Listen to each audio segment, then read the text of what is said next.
It was a scorching Saturday morning when I decided to water my carefully cultivated hydrangeas wearing nothing but shorts and a Sando. You know, those comfortable sleeveless undershirts that are perfect for the summer heat. The sprinkler system had been acting up, so I was manually giving my plants their much-needed hydration. The sun beat down on my shoulders as sweat trickled down my back. This was my weekend ritual. Peaceful, relaxing, and entirely on my own property.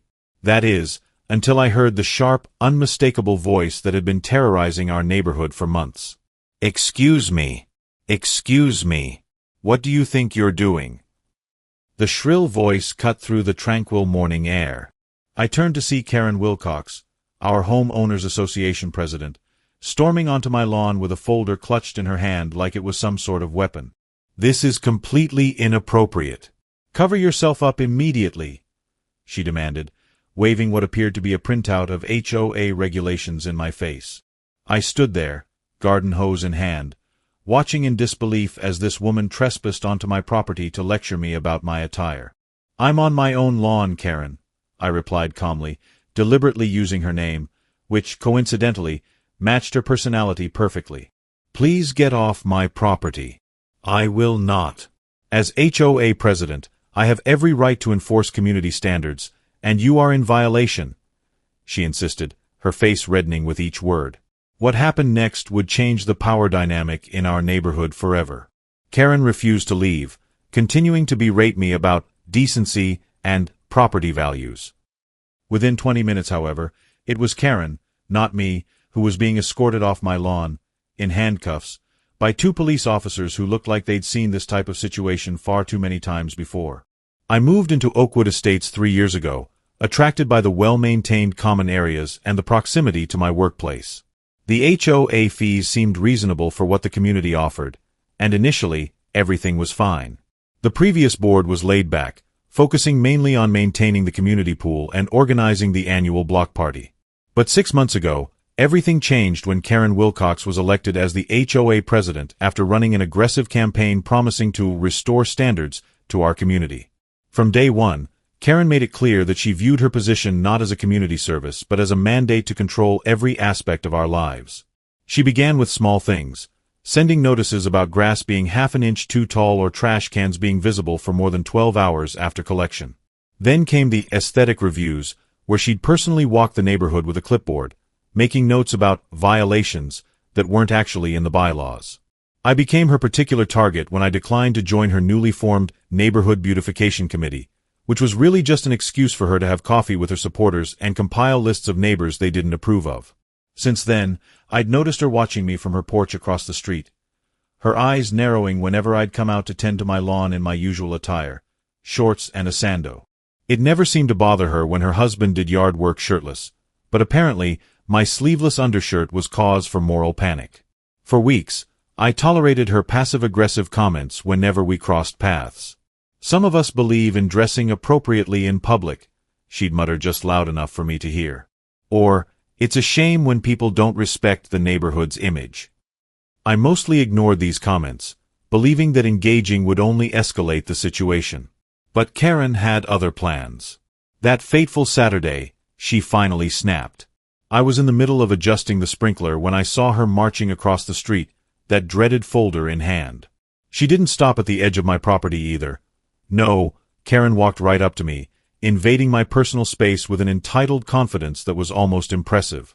"Your attire," she spat the word like it was poison, "is bringing down property values and setting a terrible example for the children in this neighborhood." Her gaze dropped to my Sando with disgust. "The HOA has standards, Jacob, and you will comply." I took a deep breath, determined to remain calm. "Karen, I appreciate your concern, but there's nothing in the bylaws about what homeowners can wear on their own property. I've read them thoroughly." That's when she pulled out her phone and started filming me without warning. "I'm documenting this violation," she announced, as though she were a police officer collecting evidence at a crime scene. "This will be presented at the next board meeting when we vote on the new dress code amendment I've proposed." "Karen," I said firmly, taking a step back, "you're trespassing on my property, and you're filming me without my consent. I'm asking you to leave now." I made sure to keep my voice level despite the growing frustration I felt. This wasn't just about a sleeveless shirt anymore. This was about a clear violation of boundaries. Her response was to step further onto my lawn, closer to my front door. I have every right to be here as the HOA president. I'm conducting official business. She flipped open her folder and pointed to a highlighted paragraph. Section 4, Paragraph 2 allows board members access to properties for inspection purposes.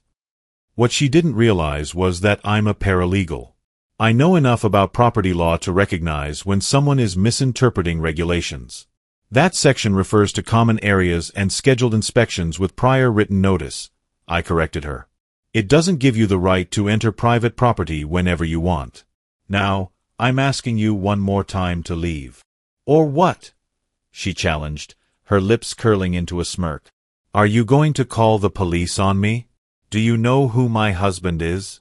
He's a personal friend of the police chief. That was the turning point. I calmly pulled out my phone and said, yes, actually, that's exactly what I'm going to do. I began recording her trespassing and started dialing 911. Karen's eyes widened with disbelief, as though she couldn't comprehend that anyone would dare stand up to her authority. You wouldn't dare, she hissed, but I could see the first flicker of uncertainty in her eyes. 911, what's your emergency? The dispatcher's voice came through my phone. Hello, I have someone trespassing on my property who is refusing to leave after multiple requests, I stated calmly, maintaining eye contact with Karen, whose face was now cycling through various shades of red and purple. Go ahead. Call them. Karen shouted loud enough for the dispatcher to hear. Tell them I'm the HOA president enforcing community standards against an indecent homeowner. Sir, do you feel threatened? The dispatcher asked. Yes, she's being aggressive and refusing to leave my property despite multiple requests, I replied. Officers are on their way. Please try to disengage until they arrive, the dispatcher advised. Karen seemed to think the police would take her side. She planted her feet firmly on my lawn and continued her tirade about community standards and property values, occasionally jerking her phone toward me to capture more footage. I remained where I was, still holding my garden hose, still recording.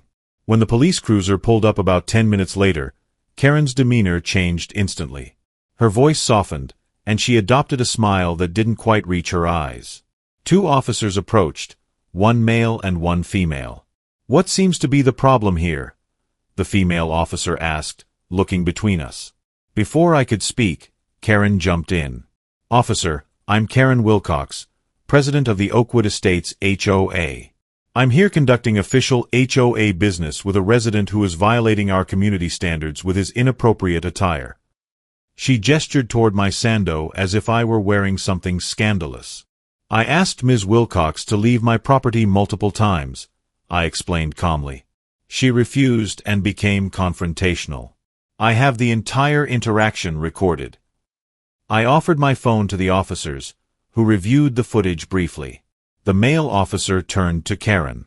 Ma'am, regardless of your position with the HOA, you don't have the right to remain on someone's private property after they've asked you to leave.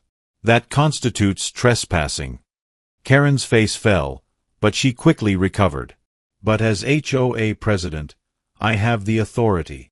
The HOA does not override state law, the female officer interrupted firmly. And HOA bylaws don't override private property rights.